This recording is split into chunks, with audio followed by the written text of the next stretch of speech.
सांप्रदायिक हिंसा की ऐसी आग जिसमें 6 लोगों की जान चली गई, 100 के करीब लोग घायल हुए, करोड़ों का नुकसान हुआ और अब हालात ये हो गए हैं कि गुरुग्राम और नूह वाले इलाके से लोग हिंसा के डर से पलायन करने को मजबूर हैं।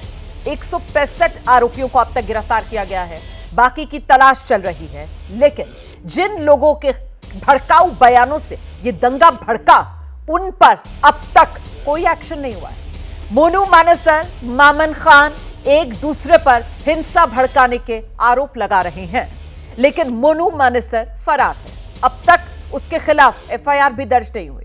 मामन खान बेफिक्र नजर आ रहे हैं। सुन लीजिए पहले इन दोनों को क्या कहा इन दोनों ने। जय गौ माता, जय श्री राम। मैं आपका भाई मोनू मानेसर, बजरंग दल प्रांत गोरक्षा प्रमुख, बजरंग दल हरियाणा से सभी भाइयों को बड़ी खुशी के साथ बताया जा रहा है 31/7/2023 दिन सोमवार को मेवात ब्रज मंडल यात्रा है। सभी भाई बढ़ चढ़कर हिस्सा ले और बढ़ चढ़कर मेवात के सभी मंदिरों में जाएं, तो ज्यादा से ज्यादा संख्या में सभी भाई जाएं। हम खुद यात्रा में शामिल रहेंगे और हमारी पूरी टीम वो यात्रा में शामिल रहेगी। तो सभी भाई जोरों शोरों से गौ माता का नाम लेकर, प्रभु श्री राम का नाम लेकर और मेवात यात्रा में बढ़ चढ़कर हिस्सा ले। जय गौ माता, जय श्री राम, जय सभी भाइयों की जय हो, जय हो, जय। ये मोनू मानेसर दिखाता है, कहीं अमित शाह के साथ फोटो खिंचवा रहा है, कहीं अरुण जेटली के साथ फोटो खिंचवा रहा है। क्या डराना चाहता है ये मेवातियों को कि मैं इतना बड़ा आदमी हूँ? अब के मंत्री याद रखना, ये मेवात गए, इसकी प्यार सी ना फोड़ी तो मेवात भी हमसे कौन कहेगा। सिर्फ मोनू मानेसर, मामन खान ने ही भड़काऊ बयानबाजी नहीं की। इस मामले में कुछ और किरदारों का नाम भी सामने आया। इनके भड़काऊ बयानों को भी जरा सुनिए पहले आप। भाइयों, जो मोनू मानेसर ने मेवात में यात्रा लेके आ रोए, कसम खुदा की यकीन करोगा, मारो या मरो, सही है ना। देखो, मारो तो फिर भी सवाब है, और मैं यकीन के साथ कह रहा हूँ, और जब मर गया तो समझ लो जन्नत का हकदार हूँ। मतलब शहादत है यार, हक पे लड़ रहा हूँ, मुसलमानों के लिए लड़ रहा हूँ, जंग है यूँ। और या मैं इंशाल्लाह अल्लाह ताला से उम्मीद है कि हमें कामयाब करेगा। ये जैसे आवन है, सही है, जिनकी तोड़ फोड़ कर दो। और हिंदू से तो मैं कहना चाहूँगा कि मेरे भाइयों, जो धर्म के रखवाले हो ना, तो धर्म की रखवाली करो। मुसलमानों को या म्यों को या मेवात वालों को ना छेड़ो, पता भी नहीं चलेगा। तुम्हारी इतनी बड़ी औकात नहीं है, तुम तलवार की नोक देख के डर जाते हो, और हम तलवार हाथों में लेके गर्दन भी उड़ा दें ना अगले बंदे की, तो भी नहीं डरते, याद रखना। अभी हम पाली हैं और निकलेंगे धौस से ही। फूल माला तैयार रखना, कोई दिक्कत नहीं है। जी जा रहे तुम्हारे। हाँ बिल्कुल। हालांकि भड़काऊ बयान देने के बाद जब सवाल उठने लगे तो मोनू मानेसर और मामन खान की तरफ से सफाई भी सामने आ गई। ये भी सुनिए। हिंसा का तो वो है, वो जो बैठा है एक वहां पे विधायक, वो सांप बना बैठा है जी। वो ही करा रहा है जो कुछ करा रहा है कि फिरोजपुर झिरका का मैं हो गया, उसको वोट की राजनीति करनी है। बताओ, वहां पे संसद में वो ये कहने जरूरी थी कि मैं प्याज सी फोड़ दूंगा, वो फोड़ दूंगा, मेवात में आओ। मैं तो प्रशासन से ये अपील करना चाहता हूं कि मैं गलत हूं तो विधायक को मेरे साथ अंदर घुस दे, मैं तैयार हूं। विधायक को पहले लो आगे आगे, मैं उसके पीछे पीछे। चलो भाई विधायक जी। मैंने और मेरे साथी चौधरी इलियास जी, चौधरी आफ्ताब जी ने भी इस बात को विधानसभा में रखा, उनकी वीडियो भी अवेलेबल है, कि ये इस तरह से जो वारदातों को अंजाम दे रहे हैं, इनको बर्दाश्त नहीं किया जाएगा। मैंने जो बात रखनी थी सरकार के सामने रखी कि जब हमारे पास पूरा प्रशासन है तो ये गांव में क्यों घूमते हैं हथियार लेकर के। मैंने ये बात पब्लिकली नहीं की, मैंने ये बात सरकार से कही थी कि सरकार इसके ऊपर लगाम लगाए ताकि आगे ऐसी वारदात ना हो, ऐसा आगे भाईचारा ना बिगड़े। तो इनकी ये सफाइयां आपने सुन ली, लेकिन इस बात में कोई शक नहीं है कि मेवात में मचे उत्पात के पीछे इन बयानों का रोल बड़ा है। अगर ये बयानबाजी नहीं होती तो फिर लोग यूं सड़कों पर नहीं उतरते, हाथों में हथियार नहीं उठाते। लेकिन इसके बावजूद मोनू मानेसर से लेकर मामन खान, बिट्टू बजरंगी, एहसान मेवाती तक कोई कार्रवाई अब तक नहीं हुई है। मोनू मानेसर पर कार्रवाई की गई होती अगर, तो शायद मेवात में आग ही नहीं लगती। अगर मामन खान को बयान देने से रोक लिया होता तो शायद नफरत पैदा ही नहीं होती। आज हुंकार में इन तमाम सवालों को लेकर चर्चा करेंगे। हमारे साथ खास मेहमानों का पैनल मौजूद है। परिचय आपका कराती हूं। जवाहर यादव बीजेपी के प्रवक्ता हमारे साथ आज शो में जोड़ रहे हैं। वारिस पठान प्रवक्ता AIMIM, महिमा सिंह कांग्रेस प्रवक्ता, अनुराग भदौरिया समाजवादी पार्टी के प्रवक्ता और प्रवेश चौधरी प्रवक्ता है विश्व हिंदू परिषद के। बहुत स्वागत आप सभी का। सबसे पहला सवाल जवाहर यादव जी आपसे ही है। ये मोनू मानेसर, मामन खान, एहसान मेवाती, बिट्टू बजरंगी, इन पर मेहरबानी क्यों? देखिए, हमारी किसी तरह की किसी पर कोई मेहरबानी नहीं है। मोनू मानेसर का जो बयान मैंने सुना आपके चैनल के माध्यम से, वो एक धार्मिक यात्रा के लिए आह्वान कर रहा है कि हम उसमें पहुंचे। उसमें कौन सा क्लोज आप लगाएंगे? उन्होंने कोई हिंसा की बात नहीं की, उन्होंने किसी को मारने काटने की बात नहीं की। मैं मोनू मानेसर का कोई प्रवक्ता हूं, ना भाजपा का कोई लेना देना। हमारा कहना यह है कि मोनू मानेसर के इस बयान को सुनकर आप किस धारा में उनके ऊपर लगाएंगे? वो ये कह रहा है कि एक हिंदुओं की धार्मिक यात्रा जो हर साल निकलती है उसमें हमको जाना चाहिए। इसके नाते कौन सा अपराध बनता है? यहाँ बहुत से मेरे साथी बैठे होंगे, वो उसके लिए बना देंगे। जवाहर जी, जहां तक मामन खान जवाहर जी, उन्होंने विधानसभा में कहा एक आरोपी, फरार आरोपी, वो आरोपी जिस पर यहीं इसी मेवात इलाके के 2 लोगों को जिंदा जला देने का आरोप, वो आरोपी जो पुलिस की गिरफ्त में आता नहीं है, पुलिस को मुंह चिढ़ाता हुआ जो ये वीडियो वायरल करता है कि मैं आऊंगा, मैं भी शामिल होऊंगा, आप भी आ जाना, सब पहुंचेंगे वहां पर। आपको इसमें कुछ गलत नहीं लगता सर? आप कह रहे हैं कि आप बचाव नहीं कर रहे मोनू मानेसर का, ये क्या है सर? उत्तर ले लीजिए, अब उत्तर ले लीजिए। आपने मुझे बीच में टोका, मैंने फिर भी आपको धैर्य के साथ सुना। मुझे सुनिएगा, मोनू मानेसर के खिलाफ हरियाणा के किसी मेवात में किसी दुर्घटना की कोई FIR नहीं है। मोनू मानेसर के खिलाफ हरियाणा के नूह जिले में किसी तरह का कोई अपराध नहीं है। आप कहां से तथ्य ले लेते हैं?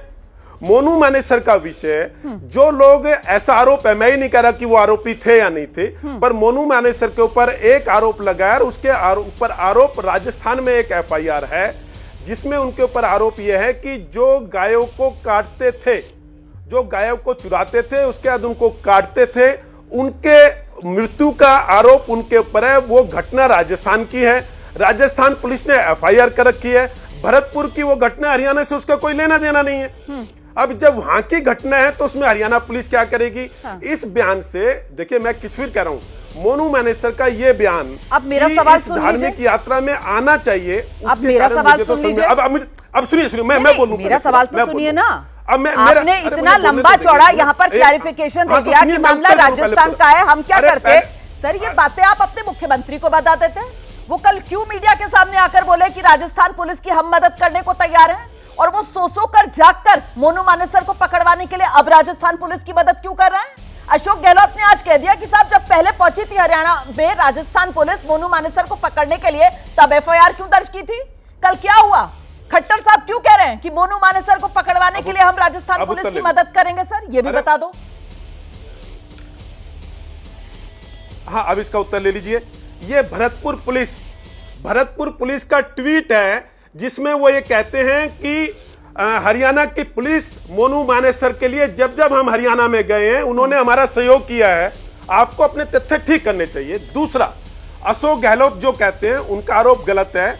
एक दूसरे आरोपी के घर पे भरतपुर की राजस्थान की पुलिस गई थी, जहां पर उन्होंने वो आरोपी मिला नहीं, उस महिला के साथ बदतमीजी की, एक गर्भवती महिला को इतना धक्का मारा कि उसके बच्चे की गर्भ में मृत्यु हो गई। अगर आज का मतलब आप ये कहना चाहती है, मैं आपकी स्टेटमेंट मानता हूं कि किसी बच्चे की गर्भ में कोई हत्या करता है तो ABP न्यूज चैनल के अनुसार उस पर कोई कार्रवाई नहीं करनी चाहिए, ये ट्रैकिंग चला दीजिए।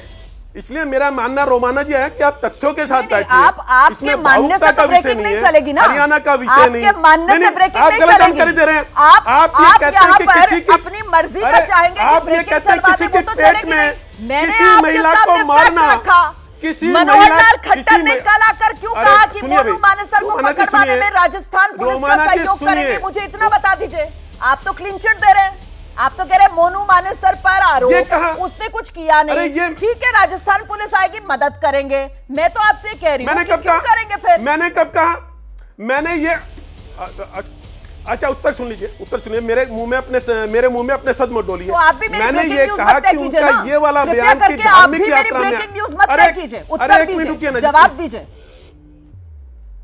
अच्छा हो गया हाँ हो गया, अब सुन लीजिए। मैंने ये कहा कि जो उन्होंने धार्मिक यात्रा में लोग शामिल हो, इसके ऊपर आरोप नहीं बनता। मैंने ये कहा कि राजस्थान पुलिस में उनके खिलाफ एफआईआर है। मैंने क्लीन चिट कौन होता हूं राजस्थान पुलिस को देने वाला?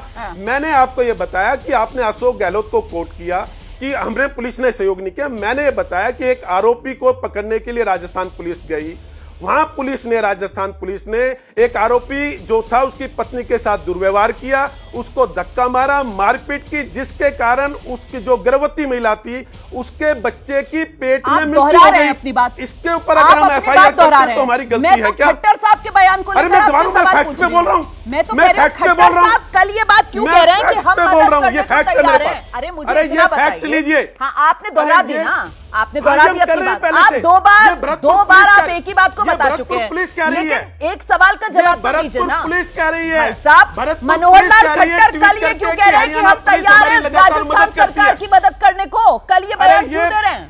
मनोहर लाल खट्टर क्यों बयान दे रहे हैं? अब भरतपुर पुलिस अगर कह रही है कि साहब वाह वाह हरियाणा पुलिस बड़ी हमारी मदद कर रही है, तो आपके मुख्यमंत्री क्यों बयान दे रहे हैं कि साहब हम मदद करेंगे, राजस्थान पुलिस सक्रिय है मोनू मानेसर को पकड़ने के लिए, हम मदद करेंगे? ये बयान क्यों दे रहे हैं आपके मुख्यमंत्री? ये बता दीजिए ना। मैं बस इतना पूछ रही हूँ। इसका उत्तर इसलिए इसका दे रहा हूँ। अरे जो मैंने दे रहा हूँ सुनिए, मैं भी इसका उत्तर दे रहा हूँ। अगर कोई पत्रकार प्रेस वार्ता में यह प्रश्न करता है कि मोनू मानेसर को पकड़ने के लिए क्या हरियाणा पुलिस मदद करेगी, तो वो क्या उन्होंने कहा हरियाणा पुलिस मदद करेगी, इसमें गलती क्या कर दी? ठीक है, एक पत्रकार अगर ये पूछता है प्रेस वार्ता में कि क्या मोनू मानेसर को पकड़ने के लिए हरियाणा पुलिस मदद करेगी, तो एक मुख्यमंत्री को क्या जवाब देंगे? बहुत बढ़िया। अब बिल्कुल सीधा और स्पष्ट ये जवाब दे दीजिए मुझे कि ये जो नू में हिंसा भड़की है, ये जो नू में हिंसा भड़की है, इसके लिए आप मोनू मानेसर जैसे भड़काऊ बयान जो दिए गए उसको मतलब जिम्मेदार नहीं मान रहे? आप मोनू मानेसर को क्लीन चिट दे रहे हैं, ये मान लूं मैं? नहीं। हाँ, मैं इसका उत्तर मैं देता हूं। हाँ जी। भड़काऊ भाषण देने वाला कोई भी व्यक्ति हो जिसने उस हिंसा को भड़काने में मदद की है जरा भी, वो हर व्यक्ति उसका गुनाहगार है, उसके नाम से कोई लेना देना नहीं। अगर ये फैक्ट्स में आएगा कि मोनू मानेसर ने भी कोई ऐसा बयान दिया जिसके कारण सांप्रदायिक हिंसा हुई, तो वो भी गुनाहगार होगा। हम आरोपी के साथ कब हैं? ये तो आपका मन है, हम किसी भी आरोपी के साथ नहीं है। और मेरा निवेदन है एक लाइन उसकी आंख पर पट्टी, कुछ वैसा मुझे लग रहा है कि आपको नजर नहीं आ रहा है सामने। मोनू मानेसर वो आरोपी जिस पर 2 लोगों को जिंदा जला देने का आरोप है, वो भड़काऊ बातें करता है, वो आह्वान करता है। 27 जुलाई से उसका वीडियो वायरल होता है, जिसको लेकर वहां पर आपकी पुलिस, आपके स्थानीय प्रशासन को जानकारी दी जाती है कि साहब यहां पर देख लीजिए किस तरीके से दोनों तरफ से अब इस तरीके की भड़काऊ बातें कही जा रही हैं, वीडियो वायरल हो रहे हैं, व्हाट्सएप ग्रुप बन रहे हैं, और आपका प्रशासन क्या करता है? वो कुछ नहीं करता है, वो हिंसा होने देता है। और बाद में आप लोग बयान क्या प्रशासन करता है, तभी मोनू मानेसर वहां नहीं था। आप लोग कहते हैं कि प्रशासन करता है तभी मोनू मानेसर नहीं था वहां। अच्छा। अगर प्रशासन एक्टिव नहीं होता, प्रशासन ने लिया होगा ना, मोनू मानेसर क्यों नहीं आया वहां पर? आप बताएं, आप तो खोजी पत्रकार हो, आपका चैनल तो होगा। मोनू मानेसर अगर एक वीडियो डालता है तो किसके प्रेशर में वो नहीं आया होगा? कहीं ना कहीं हरियाणा पुलिस का प्रेशर रहा होगा, तभी मोनू मानेसर वहां नहीं पहुंचा। मुझे लगता है आपको मामन खान के ऊपर आपने डिबेट नहीं की जितनी मोनू मानेसर के लिए कर दी। एक व्यक्ति जो विधानसभा के पटल पे कहता है कांग्रेस का नेता, अरे नहीं, आपने इस पर डिबेट नहीं की। मामन खान पर डिबेट करते हुए आपको दिक्कत हुई, उस पर भी आप ही को जवाब देना होगा। जवाहर यादव जी, मुझे बताइए ना, मामन खान पर अब तक एक्शन क्यों नहीं लिया? चाहे मोनू मानेसर हो, एहसान मेवाती हो, मैंने तो सबके नाम एक साथ गिनाए थे। मामन खान सदन में खड़ा होकर वहां पर इस तरीके की भड़काऊ बातें करता है। आपकी सरकार क्या कर रही थी सर? क्या कर रही थी सरकार? सुन रही थी बस। अब इसका उत्तर देता हूं। दीजिए ना। हाँ, अब इसका उत्तर देता हूं। मुझे लगता है इसमें कोई, जितने मेरे मित्र बैठे हैं, कोई विधायक नहीं है। सांसद और विधायक अगर सदन में कोई अमर्यादित बयान देता है तो उसको डिबेट से या उसको क्या नाम है रिकॉर्ड पे लाने से अलग कर दिया जाता है। बात है। ये वहां का दिया हुआ बयान है जो विधानसभा में दिया बयान है, गंदा बयान है। सही बात है। परंतु उसके ऊपर क्या FIR हो सकती है? हाँ। मेरे जो विशेषज्ञ मित्र बैठे होंगे वो बता दे। नहीं, इसके अलावा आपने बातचीत करके जो इस मामले को विशेषज्ञ यहाँ सुलझाने बैठे की होंगे, कोशिश की। आपने आप लोगों की अरे- आंखों के सामने अरे था सुनिए, कि एक आप- विधायक इस तरीके रोमाना की जी- भड़काऊ बात अगर सदन में कर सकता है, जहां पर वो रोमाना- जानता है कि उसको इम्यूनिटी हासिल है, वो सदन के बाहर किस तरीके की भड़काऊ बातें कर सकता है और कितना खतरनाक साबित हो सकता है, ये बात जानते हैं आप या नहीं जानते हैं? इसके लिए कोई विधायक कांग्रेस को सांसद होना सोचना जरूरी चाहिए। नहीं है। अरे आप मुझे बताइए कांग्रेस ना, को सोचना आपने क्या चाहिए। किया? आपने क्या किया? कांग्रेस को आपकी भूपेंद्र सरकार ने सिंह कुछ हुड्डा नहीं को किया। जवाब देना आपकी चाहिए। सरकार हाथ पर हाथ भूपेंद्र धरे सिंह बैठी हुड्डा रही। को जवाब देना आपकी चाहिए। सरकार हाथ पर हाथ धरे बैठी रही, आपने कुछ नहीं अरे किया। ये भूपेंद्र सिंह हुड्डा को देखना चाहिए कि भूपेंद्र सिंह हुड्डा को देखना चाहिए कि उसने अपने विधायक के लिए क्या किया। विधानसभा में दिए गए किसी भी व्यक्ति पर कोई कार्रवाई बनती हो तो मुझे बताए। मैं लॉ का स्नातक विद्यार्थी रहा हूं, मेरे हिसाब से मुझे समझ में नहीं आता। यहां बाकी मेरे मित्र बता देंगे कि विधानसभा में दी गई डिबेट के आधार पर अगर नहीं किसी सर, पे बात- कोई कानूनी फिर तो सर कार्रवाई बात यहीं होती खत्म हो जाती है ना। तो मुझे मोनू बता देंगे, मानेसर हम वो ने कर क्या लेंगे। भड़काऊ बात कही है आपको समझ में नहीं आ रहा नहीं, है। बात जो यहाँ मामन खत्म नहीं खान होती। ने कहा, वो आप उन्होंने कांग्रेस को विधानसभा बता में रहे कह दिया। हैं, कांग्रेस उसमें को जो है इस पे आप एक्शन कुछ लेना नहीं चाहिए कर था। सकते, उसमें आप कुछ नहीं कांग्रेस कर को सकते। भूपेंद्र सिंह आपने ये हुड्डा कह को इस दिया पे ना एक्शन सर। लेना चाहिए था। एक सेकंड भूपेंद्र सिंह हुड्डा को इस पे एक्शन लेना चाहिए था। सरकार को कुछ नहीं करना भूपेंद्र चाहिए सिंह था। हुड्डा को इस पे सरकार एक्शन हाथ पर लेना हाथ धरे चाहिए था। बैठी रहेगी। सरकार को अरे मैं हरियाणा को चिल्ला रहा हूं, जल्दी अपनी देना बात चाहिए कर रहा हूं। था। जो हरियाणा को मैं- संभालने की अरे कानून उनकी व्यवस्था पार्टी का बनाए नेता है वो। रखने की जिम्मेदारी उनकी सरकार पार्टी की का विधायक है वो। अपनी सब जिम्मेदारी कुछ उनकी नहीं निभाएगी। पार्टी का सारी विधायक जिम्मेदारियां है। दूसरों पर डाल दीजिए आप, है ना? अब रुक उनकी जाइए। पार्टी अब का रुक जाइए विधायक है। जवाहर जी। कांग्रेस की मैं आलोचना बाकी करते हो तो मेहमानों के आपको पास जा दिक्कत रही क्यों है? हूं। मैं जा रही हूं कांग्रेस बाकी की मेहमानों आलोचना के पास। करते हो तो आपको दिक्कत क्यों है?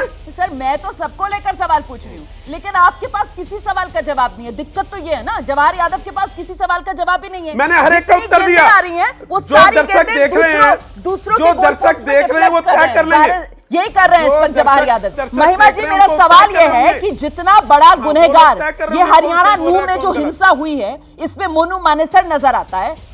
उससे कम गुनहगार यहां पर मामन खान जैसे वो नेता भी नजर नहीं आते जिनके भड़काऊ बयान सामने हैं। इन पर एक्शन क्या लिया जाना चाहिए? अब तक जो लिया जाना चाहिए था कांग्रेस ने नहीं लिया, आप बता दीजिए महिमा जी।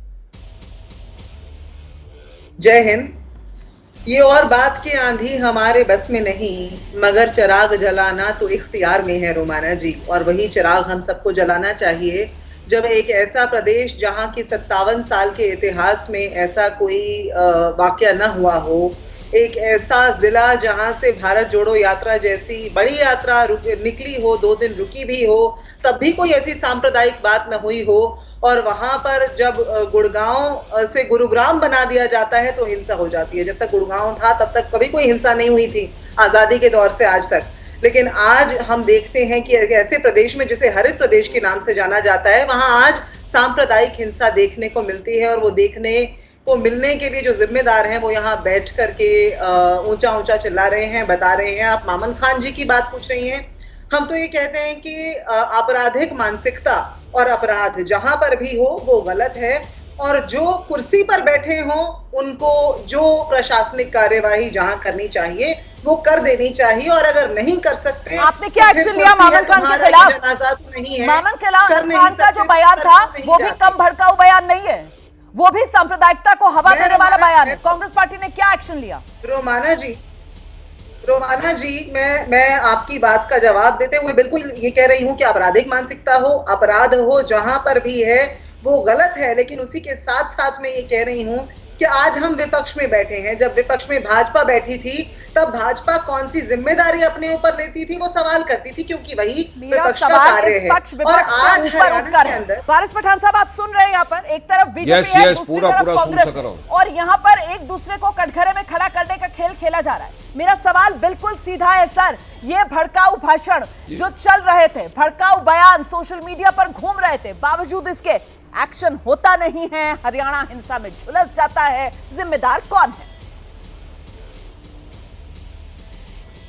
देखिए रुमाना जी, 170 दिन हो गए नासिर और जुनैद की मॉब लिंचिंग कर दी गई थी, उनको जिंदा गाड़ी में पेट्रोल डाल के जला दिया गया था। उसका जो मुख्य आरोपी है मोनू मानेसर, वो आज तक हिरासत में नहीं है, और एक तरफ हरियाणा की सरकार है, एक तरफ राजस्थान की सरकार है, दोनों एक दूसरे के ऊपर ये डालते जा रहे हैं। और वो मोनू मानेसर टीवीओ के ऊपर बैठ के आराम से बयान दे रहा है, रील बना रहा है इंस्टाग्राम के ऊपर, AK-47 कभी लेके दिख रहा है, कभी गन लेके दिख रहा है, कुछ नहीं तो दिखा रहा है क्या हाल है प्रशासन का, सरकार का।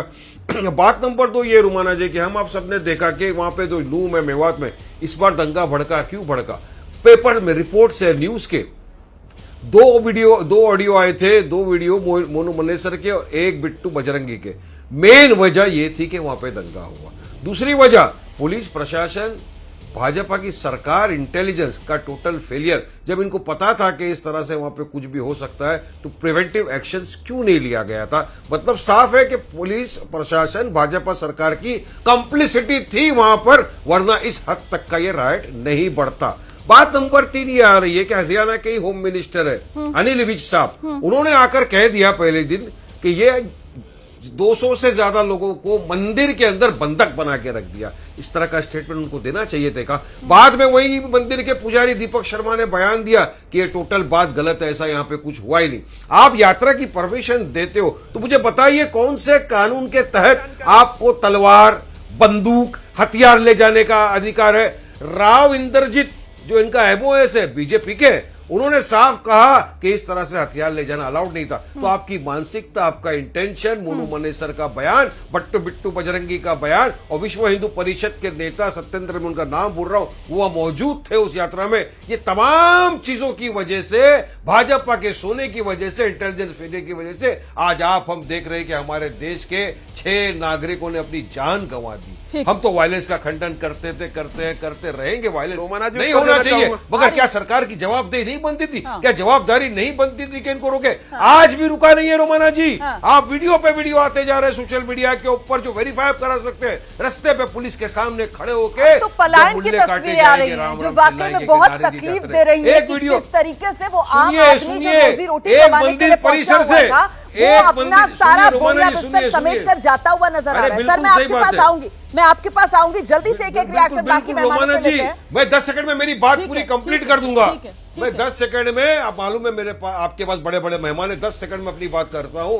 मंदिर के परिसर से पुलिस, अरे मामन खान को लेकर कुछ बोल दीजिए। दरिंदे जो 15 मिनट पुलिस हटाने की बात गोलियां मार रहे, गोलियां चला रहे, कोई कार्रवाई नहीं उनके ऊपर। ये बीच में बोलना, कौन बोला बीच में? जो 15 कौन मिनट बोला बीच में? जवाहर जी अपनी बारी पर, जवाहर जी मैं आपके पास आऊंगी अपनी बारी पर। सर संयम से कुछ बोल दीजिए, संयम से, बारी बारी पर। अरे सर वो कांग्रेस के नेता नहीं है, रुक जाइए। नहीं ये बारी पर इनका आवाज बंद कर दो, उर्माना जी आवाज बंद कर दो। आप अपनी बात पूरी आवाज बंद करो। वारिस पठान साहब आप अपनी बात पूरी कर लीजिए। अरे मानन खान हो या मनेसर हो, दोनों भी एक ही सिक्के के 2 पहलू हैं। जिसने भी भड़काया, हम तो बोल रहे हैं ना, चाहे हरियाणा सरकार हो, चाहे गहलोत साहब की सरकार, 15 मिनट के लिए पुलिस हटाने की बात करते हैं। जेजेपी के प्रवक्ता दीप कमल सहारण हमारे साथ मौजूद है। दीप कमल जी मैं आपसे ये जानना चाहती हूँ कि आखिरकार ऐसी क्या दिक्कत है, मामन खान पर बात क्यों नहीं, ये बीजेपी की तरफ से बड़ी जोरदार तरीके से पूछा जा रहा है, और मोनू मनेसर पर अगर सवाल पूछा जा रहा है तो फिर बीजेपी को इतना क्यों चुप रहा है? आपका स्टैंड क्या है? जेजेपी कहां खड़ी है इस पूरे मामले पर? दीप कमल सहारण।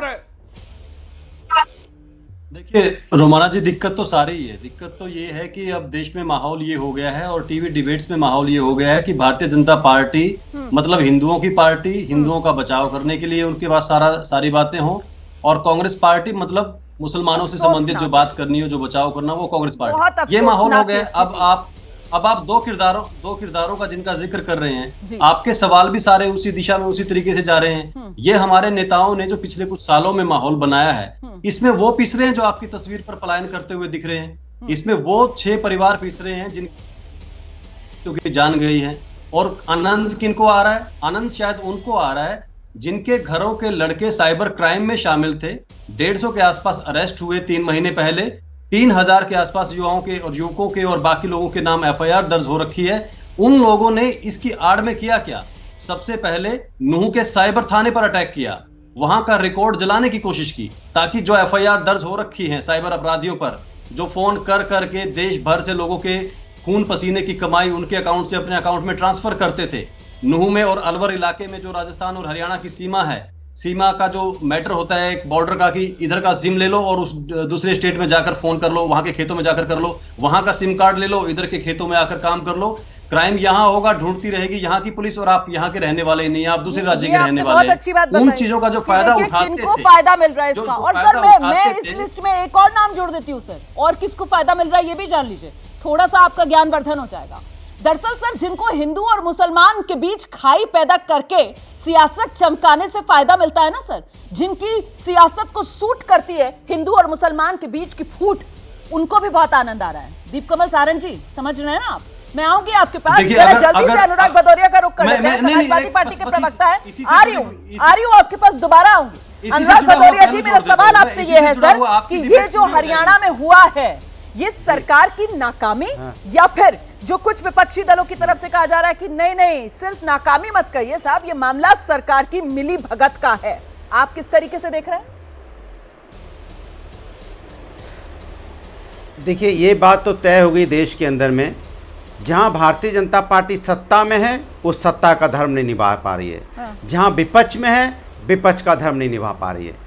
कमाल की बात है कि सत्ता पक्ष अगर ये कहे कि उसकी कानून व्यवस्था फेल हो जाए, उसका इंटेलिजेंस डिपार्टमेंट फेल हो जाए और फिर आके हल्ला भी मचाने लग जाए, अरे भैया सरकार आपकी, जिम्मेदारी आपकी है, चाहे कोई हो, किसी भी जाति धर्म का व्यक्ति हो, अगर समाज के अंदर में माहौल खराब करने की कोशिश कर रहा है तो ये सरकार की जिम्मेदारी होती है उस पर कार्रवाई करे और ठोक के कार्रवाई करे। ये हिंदुस्तान को क्या बनाने की कोशिश करती है सरकार, ये भी भारतीय जनता पार्टी की, और आके टीवी पे चिल्लाने भी लगते हैं। भाई किस मुंह से टीवी पे आते हो चिल्लाने के लिए? सरकार आपकी है, पुलिस प्रशासन आपका है, मुख्यमंत्री आपका है, फिर आप एक्शन लेने के लिए फिर यहाँ पे फलाने ने कुछ नहीं किया, विपक्ष पे क्यों आरोप लगा रहे हो? अगर आप कार्रवाई करते, विपक्ष कुछ कहता तो आपकी बात थी ना भाई। इस तरह आज तक मेरे होश में तो मैंने कभी नहीं देखा गुड़गांव में इस तरह की घटना हुई हो। 1947 में नहीं हुई, आज अचानक कैसे हो जा रही है? तो इसके मतलब सरकार का फेलियर है। एक बार मुख्यमंत्री कुछ कहते हैं, गृह मंत्री कुछ कहते हैं, डीजीपी कुछ कहते हैं, पब्लिक कुछ कहती है, प्रवक्ता कुछ कहते हैं, इनके नेता कुछ कहते हैं, पता नहीं चलता क्या हो रहा। भैया कौन क्या कह रहा है, पहले आपस में तो कोऑर्डिनेट कर लो, आपस में तो बैठ के बात कर लो कि बोलना क्या है। इससे शक जाहिर होता है आपकी प्रशासन के ऊपर में। इसलिए पूरी की पूरी ये प्रशासन की फेलियर है और बुरी तरह से फेलियर है, और अपनी फेलियर को छुपाने के लिए चीख रहे हैं, चिल्ला रहे हैं। चीखने चिल्लाने से नहीं होगा, देश की जनता देख रही है कि आप फेल हो चुके हैं, और फेल होने के बाद उसको ढकने के लिए ये है वो है। अरे कोई व्यक्ति हो, कोई व्यक्ति हो, किसी भी जाति धर्म का हो, अगर समाज में माहौल खराब करने की कोशिश करेगा तो उस पर कार्रवाई करने की जिम्मेदारी सरकार की होती है। बिल्कुल, जो भी माहौल खराब करे उस पर सख्ती से एक्शन लेना, यही जिम्मेदारी सरकार की। कानून व्यवस्था बनी रहे, ये सरकारी जिम्मेदारी सरकार की है। और इस सब के बीच वो अलग अलग बयान जो सरकार की तरफ से सामने निकल कर आए, जिसका जिक्र अभी अनुराग भदौरिया कर रहे थे। प्रवेश जी, यहाँ पर मोनू मानेसर, मामन खान, इनको लेकर सवाल जवाब अपनी जगह बिल्कुल जायज है, लेकिन एक सवाल जो विश्व हिंदू परिषद से भी पूछा जाएगा सर, क्योंकि आप लोग आयोजक और डिप्टी सीएम हरियाणा का ये कहते हैं कि साहब आयोजकों की तरफ से सही जानकारी दी नहीं गई, इसी वजह से इंतजाम में कमी रह गई। प्रवेश चौधरी, ऐसा है रुमाना जी, डिप्टी सीएम को जानकारी शायद नहीं है, वहां के अधिकारियों से पूछे जाकर के परमिशन ली थी या नहीं ली थी। एक चीज, दूसरी चीज, ये यात्रा ऐसा नहीं है कि आज विश्व हिंदू परिषद ने ऑर्गेनाइज करी है, यात्रा वर्षों से चली आ रही है। बिल्कुल। मेवात के रीजन में 5 पांडवों के मंदिर हैं जो शंकर जी के मंदिर हैं, उन मंदिरों में हिंदू समाज की आस्था है और वर्षों से ये यात्रा वहां होती रही है, कभी ऐसा नहीं हुआ है। ये हुआ क्यों है रुमाना जी? हाँ जी। मुझे लगता है कि मारो तो शबाब मिलेगा और मरे तो जन्नत मिलेगी। अच्छा। ये इस मानसिकता के कारण से एहसान मेवाती पाकिस्तानी जैसे लोग, मानसिकता है, मैं जरा बताता हूं। एहसान मेवाती नाम है उसका। ऐसे लोगों के भड़काऊ स्टेटमेंट्स के कारण से मुस्लिम समाज के अंदर एक एग्रेशन आया और मुस्लिम समाज ने जाकर के ये सारे काम को किया है। तो सर देखिए ये तरीके से हुआ है। प्रवेश जी, आप ही से सवाल है, इसी में आपने एक पक्ष की तरफ से दिया गया भड़काऊ बयान तो सुना दिया, अब दूसरी पक्ष की तरफ से जो भड़काऊ बयान दिया जा रहा था, अगर मैं वो यहाँ पर बैठकर दोहराऊं सर, अच्छा लगेगा? नहीं, कौन सा भड़काऊ बयान दिया गया है? जिस बयान के बारे में आप नहीं सर, ससुराल वाले तैयारी यादव जी ने, नहीं सुनिए, जवाहर यादव जी ने बहुत अच्छे से उसको बता दिया है। नहीं, जवाहर यादव जी के पीछे आप मत छुपिए ना प्रवेश चौधरी जी। अभी आपने यहाँ पर एक बयान सुना दिया मुझे, मैं भी आपको बताऊं, दूसरी तरफ से कहा जा रहा था, जो बयान दिए जा रहे थे, दामाद आ रहे हैं तुम्हारे, तैयारी कर लो सालों। ऐसा है ससुराल वाले तैयारी कर लें, क्या हासिल कर रहे हैं? मुझे ये बताइए कि हम हासिल क्या कर रहे हैं इस तरीके के नफरती बयान यहाँ टेलीविजन पर कोट करके? आपने मुझे भी मजबूर किया कि मैं भी दूसरे पक्ष वाले बयान रखूं, और वो सिर्फ इसलिए ताकि मैं अपने दर्शक को ये बता सकूं कि साहब भड़काऊ बातें जो हैं वो किसी तरफ से कम नहीं की जा रही थी। दोनों तरफ वाले बराबर के जिम्मेदार हैं। यहाँ पर अगर कोई अपने आप को पाक साफ दिखाने की कोशिश करे ना तो वो दर्शकों को बेवकूफ बना रहा है। नहीं सर, मैं सुन रही हूँ, आप ही जवाब दीजिए, लेकिन मेरे दर्शक को बेवकूफ मत बनाइए, मेरे दर्शक को बेवकूफ मत बनाइए। समाज है कि राम मंदिर में जब कार सेवा के लिए लाखों लोग निकले, रास्ते में कितनी ही मस्जिदें पड़ती थी। रमेश जी हिंदू प्लीज, समाज ने कभी आप जवाहर जी के पीछे छुपते हैं, कभी आप सनातन और हिंदू समाज की सहिष्णुता के पीछे छुपते हैं। मत छुपिए सर, मत छुपिए। 2023 में आइए सर, 27 जुलाई जिस तरीके के भड़काऊ बयान दिए जा रहे थे, ये मोनू मानेसर, बिट्टू बजरंगी, इनकी बात कीजिए सर। सर इनको हिंदू हृदय सम्राट मत बनाइए, इनको हिंदू हृदय सम्राट मत बनाइए सर। मैं हिंदुओं को लेकर यहाँ पर कोई बात नहीं कर रही हूँ, ना मैं हिंदू धर्म की बात कर रही हूँ, मैं सम्मान करती हूँ हिंदू धर्म का सर। हिंदू धर्म से ज्यादा दुनिया में कोई सहिष्णु धर्म नहीं है, लेकिन आप भड़काऊ बयानों को लेकर हिंदू धर्म के पीछे नहीं छुप सकते। रमेश चौधरी हिंदू धर्म के पीछे नहीं छुप सकते, नहीं छुप सकते, कोरोना के पीरियड के अंदर हमारा नहीं छुप सकते प्रवेश चौधरी जी। मैं सिर्फ इतना कह रही हूँ, हिंदू धर्म के पीछे नहीं छुप सकते ना। वो गंदे बयान उनको हिंदू धर्म का नाम देकर, उनको हिंदू धर्म का नाम देकर आप नहीं ढाल बना सकते। बात कर रहे हैं कि यात्रा वर्षों से होती रही, उस यात्रा पर हमला क्यों हुआ, किन लोगों ने करा? तो इस जिहादी मानसिकता के लोगों ने उकसाया है उस समाज को और उस समाज से हमला कराया है। मैं दीप कमल सहारण का रुख करूंगी, मैं दीप कमल सहारण का रुख करूंगी। दीप कमल सहारण यहाँ विश्व हिंदू परिषद की तरफ से जो बातें कही जा रही और खास तौर से जो दुष्यंत चौटाला ने कहा था कि साहब आयोजकों ने सही जानकारी नहीं दी, तो वो कह रहे हैं डिप्टी सीएम को जानकारी है नहीं, बिना जानकारी लिए डिप्टी सीएम संवैधानिक पद पर बैठे और इस तरीके के बयान देते हैं। जानकारी बिना जानकारी के कोई करेगा क्या? देखिए बात और माहौल तो ये है कि कोई भी आज के दिन आराम से सीधी भाषा में, सरल भाषा में बात नहीं कर रहा है। अगर किसी एक ने भड़काऊ बात यहां तक की कही तो दूसरे पक्ष वाले को इससे ऊपर की यहां तक की बात कहनी है और ज्यादा भड़काऊ कहनी है, तभी वो अपनी जीत दर्ज कर पाएगा। और तीसरा लेवल ये कि हम उसको आगे आगे प्रचार करना है, चाहे वो सोशल मीडिया पर या किसी और माध्यम से लोगों को धर्म के माहौल में पूरी तरीके से डुबोना है। अब एक थ्योरी जो आप पूरी तरीके से हम चल रही है कि भाई दो मोनू मानेसर ने या जो दूसरे पहलवान थे उन्होंने भड़काऊ बातें की, कोई कम नहीं था। उन्होंने नहीं मैं एक ही तरफ की चलो कह लेता हूँ। एक थ्योरी चलो ये कहती है कि भाई उन लोगों ने भड़काऊ बातें करके वीडियो बनाए और वो यात्रा में शामिल हुए या शामिल होने की बात कहकर और ज्यादा उसको भड़काया। उसकी रिएक्शन में दूसरे पक्ष में दूसरे धर्म के लोगों ने उन पर पत्थर फेंके, पुलिस पर गोलियां चलाई और दो चौकियां फूंकी, एक साइबर थाना फूंका।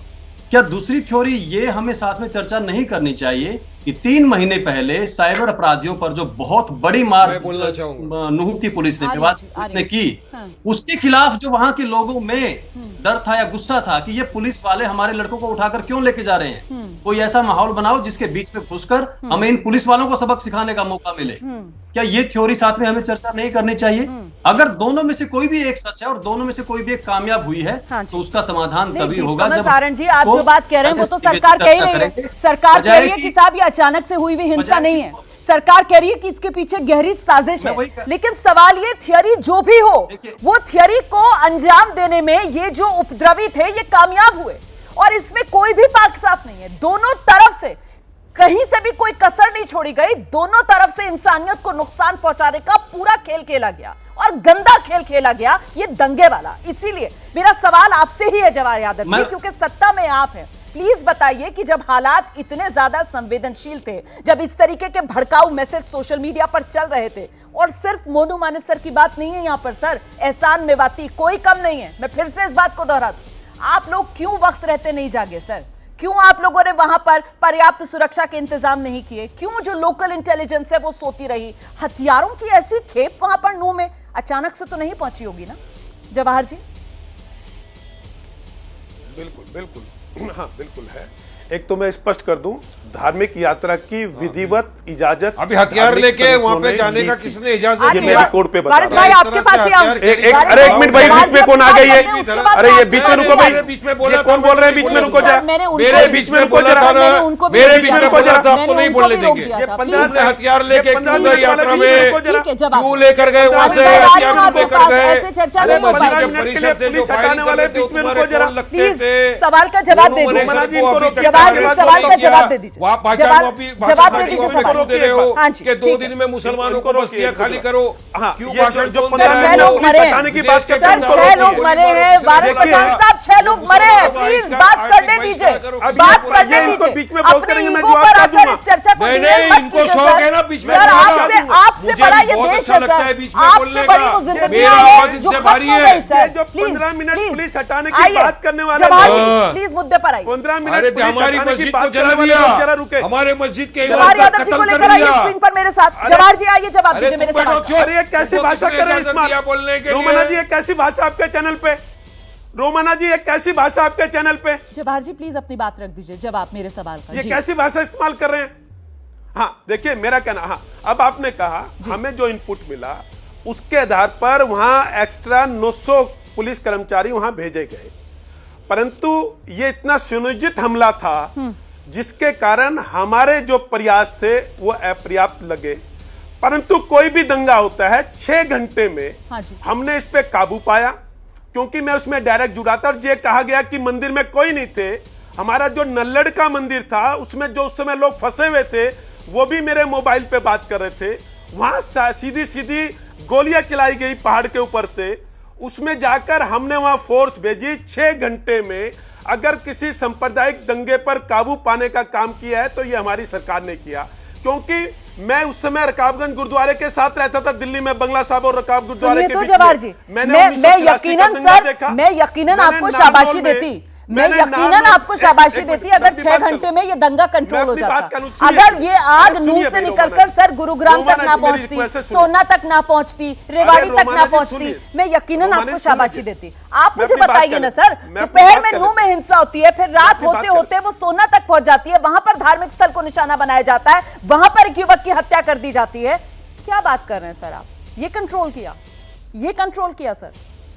हाँ अब सुन लीजिए, हाँ ये सुन लीजिए, हरियाणा में 22 जिले हैं, नूह के बाद एक घटना और छोड़ देते हैं तो बाकी कोई ऐसी घटना नहीं हुई जिसमें किसी की जान का नुकसान हुआ हो।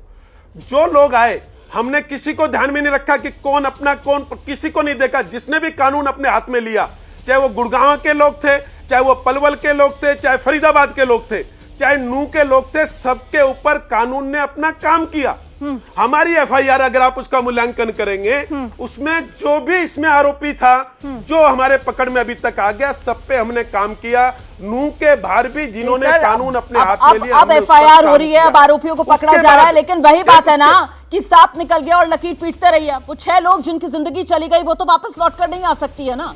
और सवाल यहाँ पर जो वारिस पठान उठा रहे हैं, ठीक है, पहली एक घटना सेकंड, जहां एक सेकंड। सांप्रदायिक वारिस दंगे पठान पर जिस 6 बात का घंटे जिक्र में कर काबू रहे हैं पाया कि गया। साहब केंद्रीय मंत्री राव इंद्रजीत वो भी कहते हैं कि असला क्यों, यात्रा में हथियार क्यों, दोनों समुदायों के पास इतना हथियार कहां से आ गया? इसी वजह से सवाल बड़ा है वारिस पठान साहब। देखिए रोमाना जी, विश्व हिंदू परिषद ये बीजेपी मैं आ रही हूँ, आपके पास आ रही हूँ। वारिस प्रवक्ता पठान ने जी ये जल्दी से कहा बात रख लीजिए। कि मेरे हम साथ भी आइए वारिस पठान साहब कि को हमारी स्क्रीन पर। देखिए अभी उनका आवाज बंद करिए, अभी इनका आवाज बंद कर दीजिए। देखो इन्होंने कहा कि बीजेपी का काम है कि हम दंगा रोकने की कोशिश करते हैं। अरे शर्म आना चाहिए, झूठ बोल रहे हो। उत्तर प्रदेश के अंदर जिस पुलिसकर्मी ने, एसएसपी ने दंगा भड़काने से रोका, वरना पूरा देश जल जाता, उस पुलिसकर्मी का तो आपने ट्रांसफर कर दिया। तो आप तो चाहते ही हो कि दंगा हो, आपका तो उसके मैंडेट है, आपका तो यही है कि 2024 के पहले किसी भी तरह हमको पोलराइज करना, हिंदू मुसलमान करने का। अब झूठ बोल रहे हैं। मंदिर के परिसर में खड़े होकर पुलिस के सामने गोलियां दागी जा रही है, गोलियां मारी जा रही है, खामोश बैठे। क्या बोलते, शांति होगी वहां पे? कल रात को 2 मस्जिदों को हमारी शहीद कर दिया गया, इसके पहले हमारी अंजुमन मस्जिद को शहीद कर दिया गया। वहां का जो मौलाना था, 19 साल का मौलाना साद, उसको 9 मरतबा चाकू से घोप घोप ठीक है के मार सर, ठीक दिया। है सर, मुझे लगता है जरा संयम के साथ हमें अपनी बातें रखनी चाहिए। संवेदनशील मुद्दा है, सोच समझकर बात रखनी चाहिए। आप सब जिम्मेदार लोग हैं, दर्शक देखते हैं, उनकी भावनाओं को नहीं भड़काना चाहिए। बड़ी खबर है इस वक्त, उत्तर प्रदेश एटीएस ने संदिग्ध आतंकवादी को दबोचा है। जो जानकारी मिल रही है शुरुआती, इस संदिग्ध आतंकवादी का नाम है अहमद रजा उर्फ शाहरुख। इसे गिरफ्तार किया गया है। शाहरुख के हिजबुल से जुड़े होने की आशंका है। उत्तर प्रदेश के मुरादाबाद का रहने वाला शाहरुख अफगानिस्तान में ली थी आतंकी कमांडो की ट्रेनिंग। तो यूपी एटीएस ने संदिग्ध आतंकवादी को पकड़ा है। नाम अहमद रजा उर्फ शाहरुख। उत्तर प्रदेश के मुरादाबाद का रहने वाला शाहरुख, जो अब यूपी एटीएस की गिरफ्त में है।